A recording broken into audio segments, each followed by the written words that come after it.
Point number 2, hard words మొత్తం రాసేయాలి. దాంట్లో ఎన్ని వర్డ్స్ వచ్చాయి అనేవి కూడా కౌంట్ వచ్చేయాలి.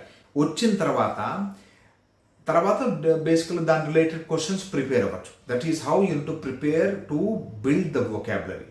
అది కాకుండా నెక్స్ట్ అడ్వాన్స్ లెవెల్ ఎలా ఉంటుందంటే ఆ వర్డ్ మీనింగ్, సెంటెన్స్ ఫార్మేషన్ ఎలా చేస్తాను అనేది పట్టుకుంటే అది చాలా అద్భుతమైన ప్రక్రియ. దీనివల్ల మీరు ఓన్లీ చదవడం కాకుండా ఆ వర్డ్స్ అన్నీ మీలో దూరిపోతాయి. ఆ వర్డ్స్ అన్ని మీతో పాటు సమానంగా ట్రావెల్ చేస్తాయి.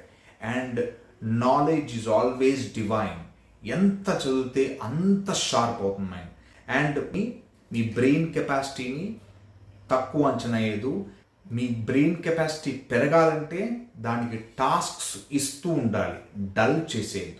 ఏది మీకు టఫ్ ఉంటుందో దాన్నే గట్టిగా పట్టుకోండి. మైండ్కి బోరు కొడితే మిమ్మల్ని దాని సైడ్ చూడనియదు. అందుకే కొన్ని థింగ్స్, కొన్ని వర్క్స్ని, కొన్ని యాక్టివిటీస్ని మ్యాండేట్ చేస్తారు.